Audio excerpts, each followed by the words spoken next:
जी हाँ, नमस्कार एवरीवन। आज का हमारा टॉपिक है प्रेजेंट इंडेफिनिट टेंस बनाने का नियम या किसे कहते हैं। तो सबसे पहले मैं इसका पहचान लिख दिया हूँ। इसका पहचान ये है कि जिस वाक्य के अंत में ता है, ती है, तो हो, ते हैं इत्यादि लगा रहे तो हम समझ जाएंगे कि यह टेंस प्रेजेंट इंडेफिनिट टेंस का है। इसका बनाने का नियम ये हम जानते हैं। इसका बनाने का नियम क्या है? तो सबसे पहले इसमें हम सब्जेक्ट लिखते हैं। सब्जेक्ट प्लस सब्जेक्ट, उसके बाद में वर्ब वन या एस या ईएस, उसके बाद में फिर ऑब्जेक्ट का इस्तेमाल हम करते हैं। इसमें फिर सब्जेक्ट वर्ब वन एस या ईएस का इस्तेमाल हम करते हैं। तो उससे पहले हमें ये जानना ज़रूरी है कि एस कहाँ और ईएस कहाँ हम इस्तेमाल करते हैं। आइए हम इसकी परिभाषा पहले समझ लेते हैं। तो एस, सबसे पहले एस कहाँ लगाते हैं? तो एक वचन क्रिया के साथ, ये लिखते हैं इधर।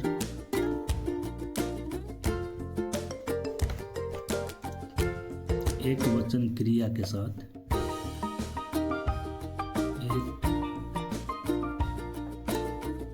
वचन क्रिया के साथ, एक वचन क्रिया के साथ हम एस या ईस लगाते हैं। एक वचन क्रिया, इसको हम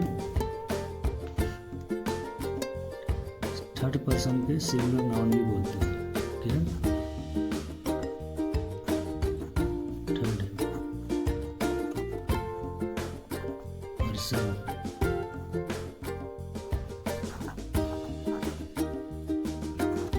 सिंगुलर नाउन। तो थर्ड पर्सन के सिंगुलर नाउन के साथ हम एस या ईएस का इस्तेमाल करेंगे।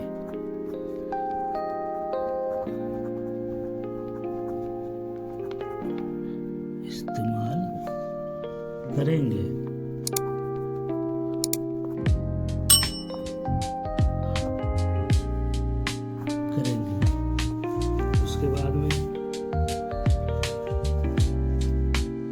हम जान लेते हैं कि एस कहाँ और ईएस कहाँ कहाँ हम लगाएंगे। तो सबसे पहले हम ये जान लेते हैं कि एस और ईएस कहाँ कहाँ लगाएंगे। तो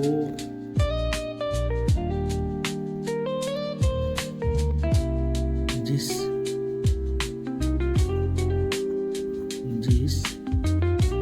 वर्ब के अंत में, जिस वर्ब के अंत में, वर्ब यानी क्रिया, वर्ब यानी क्रिया, क्रिया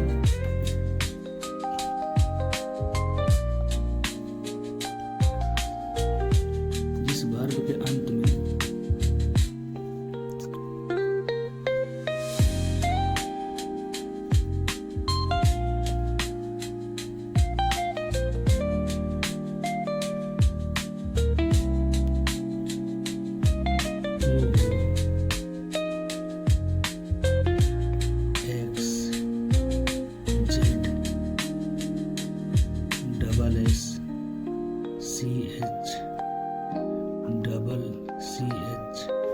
हो, तो हम एस की जगह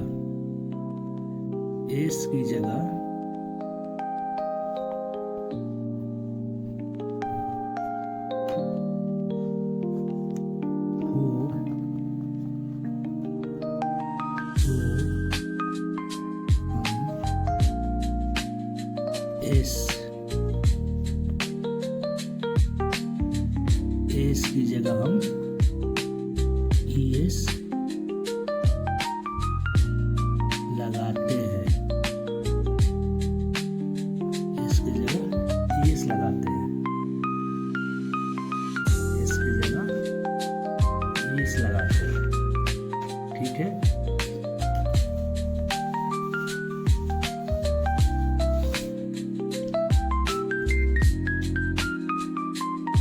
तो आइए हम इसका बनाने का स्टेप से तैयार करते हैं।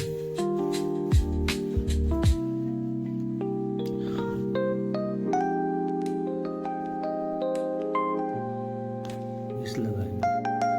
ठीक है, तो जिस वर्ब के अंत में OXZSSH हो तो हम एस की जगह ES लगाते हैं।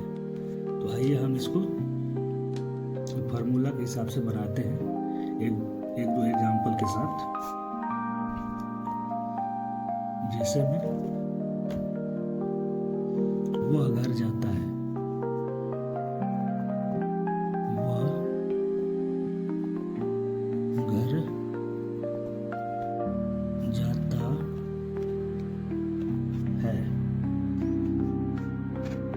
एग्जाम्पल है।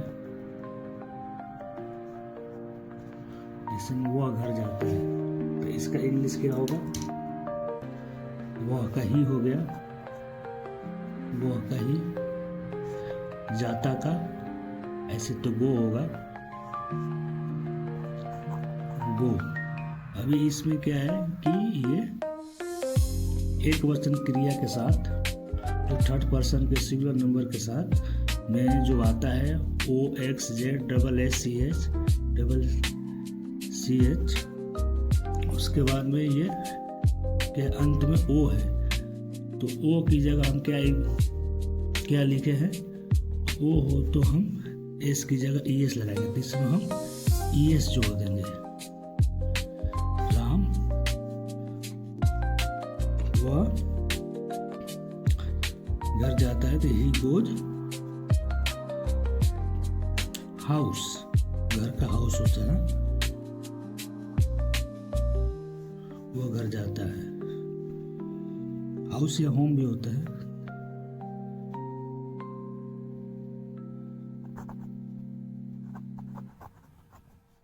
House, he goes house. ठीक है, इसमें हम चाहे तो टू भी लगा सकते हैं, टू, क्योंकि ये घर जाने का संकेत हमें बताता है। तो ये टू क्या है? ये प्रीपोजिशन है। इसको हम बाद के वीडियो में समझेंगे।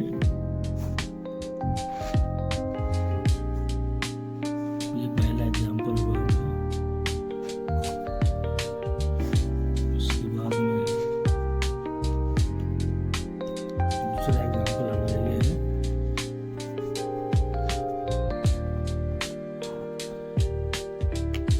राम खाना खाता है,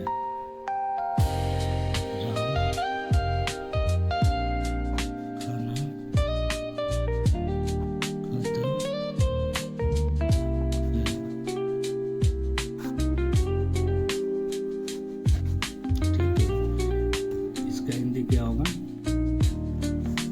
राम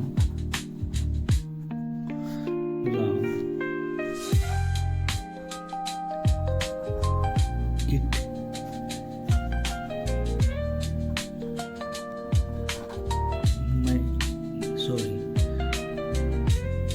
राम खाना खाता है, राम इट फूड। अब इसमें क्या है? ये एस जुड़ जाएगा। ठीक है, क्योंकि जो ये क्रिया है OXZSSH इसके वर्ब के अंत में नहीं आ रहा है, तो हम अगर नहीं है तो हम S लगाएंगे। ठीक है, तीसरा एग्जाम्पल समझ लेते हैं।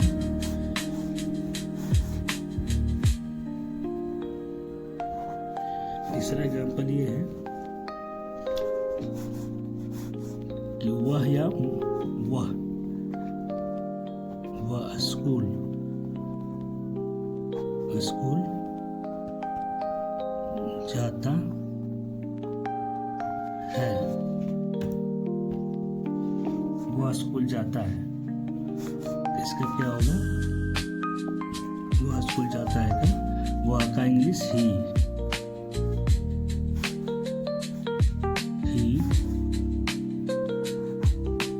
goes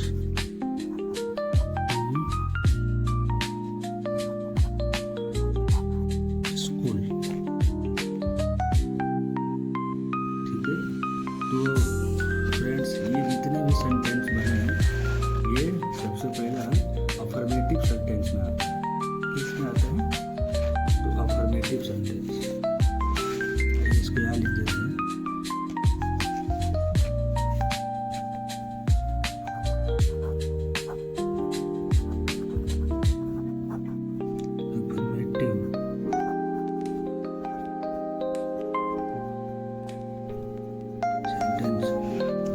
सेंटेंस का सकारात्मक वाक्य से हम सकारात्मक वाक्य ये जितने भी है फर्स्ट में हम पढ़े इंडेफिनिट टेंस में हम अफर्मेटिव सेंटेंस के द्वारा ही बनाते हैं।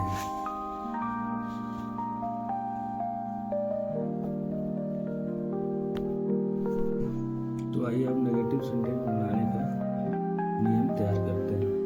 तो नेगेटिव सेंटेंस में सबसे पहले subject plus do does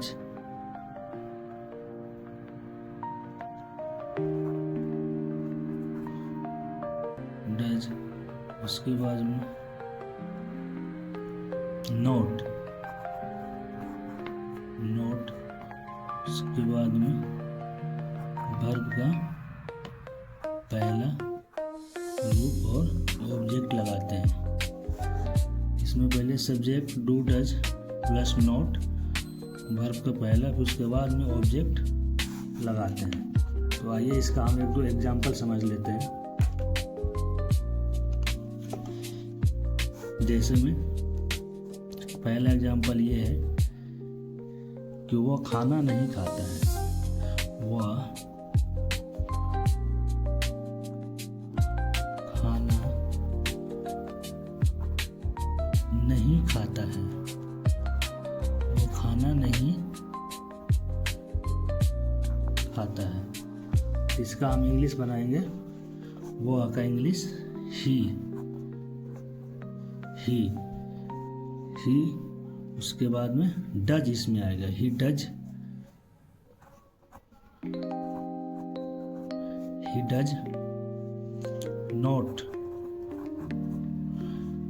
not eat food.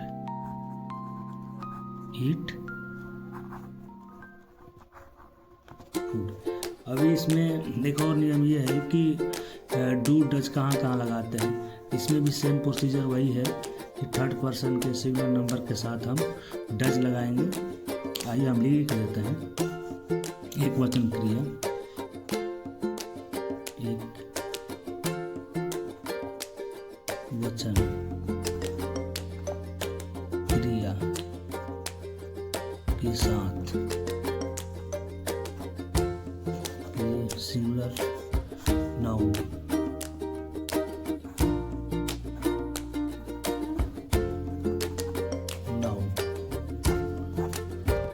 Singular noun के साथ हम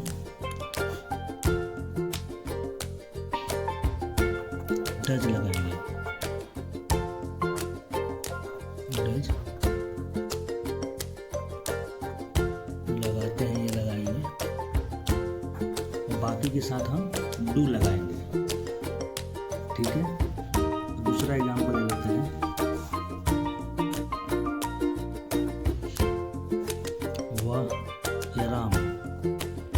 राम स्कूल नहीं जाता है। राम स्कूल नहीं जाता है। तो राम के राम ही होगा। राम इसमें भी डज आएगा, क्योंकि एक वचन क्रिया के साथ है। एक वचन क्रिया में एक और ये है कि कौन कौन से आते हैं, तो इसमें ही, सी, इट, राम इत्यादि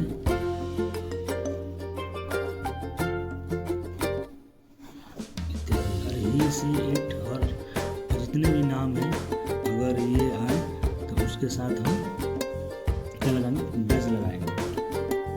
तो राम डज,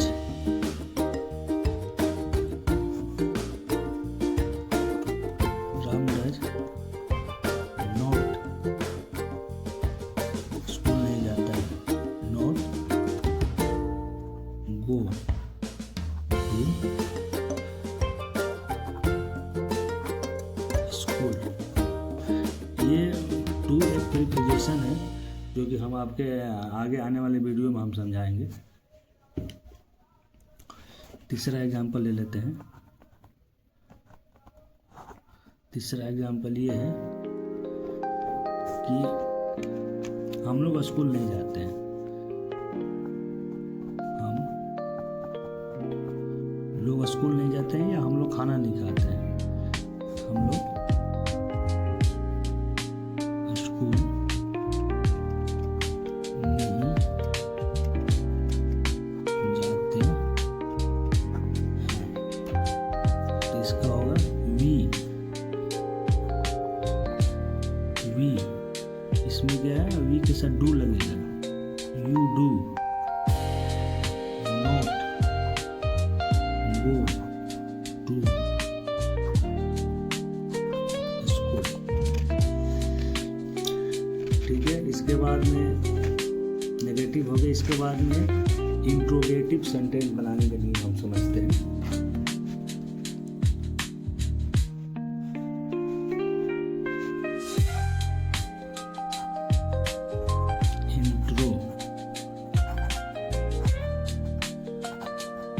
इंट्रोगेटिव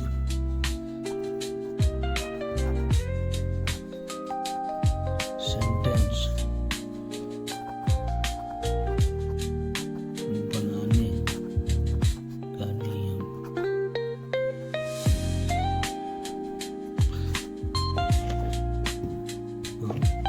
इंट्रोगेटिव का प्रश्नवाचक सेंटेंस बोलते हैं।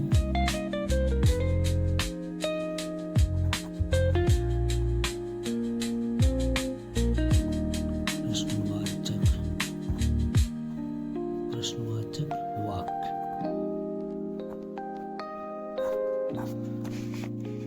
इसका हम फॉर्मूला लिख लेते हैं यहाँ पर।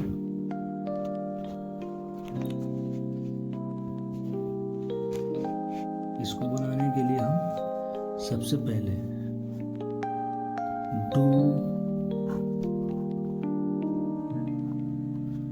डज प्लस सब्जेक्ट, उसके बाद में सब्जेक्ट आएगा। Do does subject plus verb का पहला रूप, उसके बाद में हम ऑब्जेक्ट लगाएंगे। इसके पहले डू डज प्लस उसके बाद में वर्ब का पहला रूप और ऑब्जेक्ट लगाएंगे। इसका भी सेम प्रोसीजर यही रहेगा। कौन सा, कि एक वचन क्रिया के साथ डज लगाते हैं, बाकी के साथ हम इसमें भी डू लगाएंगे। सेम इसका एक प्रोसीजर है। ही, सी, इट, राम इत्यादि के साथ हम डज लगाएंगे, बाकी के साथ हम डू लगाएंगे। तो आइए हम इसका भी एक दो एग्जाम्पल समझ लेते हैं। पहला एग्जाम्पल ये है, क्या मैं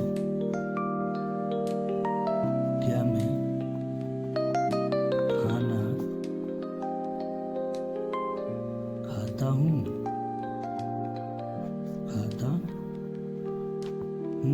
इसमें प्रश्नवाचक चिन्ह रहेगा। ठीक है, ऐसे इसमें सेंटेंस बनाते समय या हिंदी हो या इंग्लिश हो, दोनों में प्रश्नवाचक चिन्ह श्योरली लगेगा। नहीं तो सेंटेंस ये रॉन्ग हो जाएगी। ठीक है, क्या मैं खाना खाता हूँ, तो इसका इंग्लिश होगा, पहले इसमें हम क्या लगाएंगे, क्या मैं यहाँ पर होगा,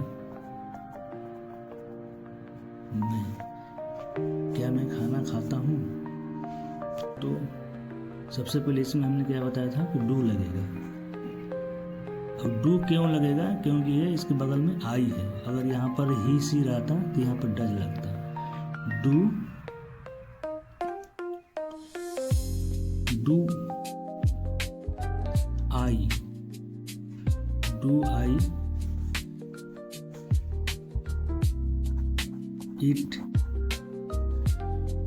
आई ईट फूड, क्या मैं खाना खाता हूँ, डू आई ईट फूड,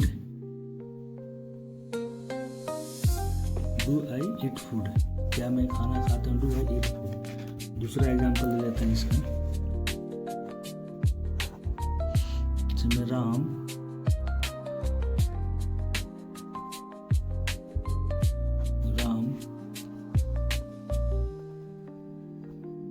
खाना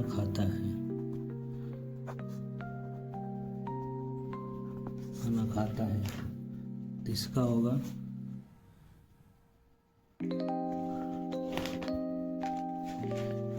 क्या लिख देते हैं हम यहाँ पर,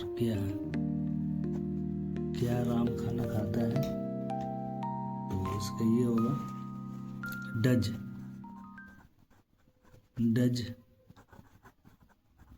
राम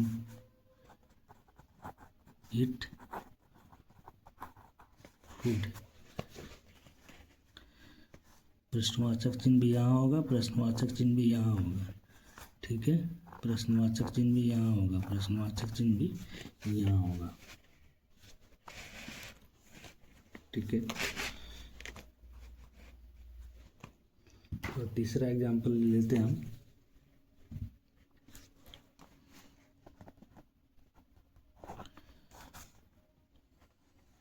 क्या हम लोग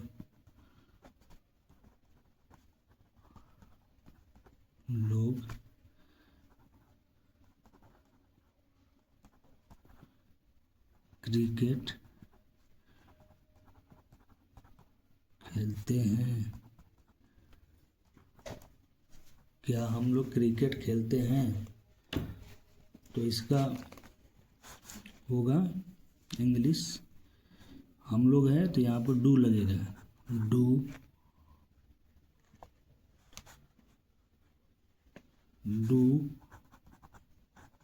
we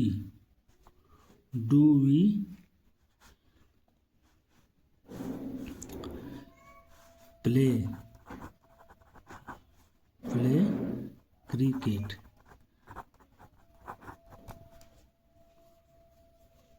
do you play cricket, क्या हम लोग क्रिकेट खेलते हैं। तो इसमें एक और आता है नेगेटिव और इंट्रोगेटिव सेंटेंस, हम दोनों साथ में बनाते हैं।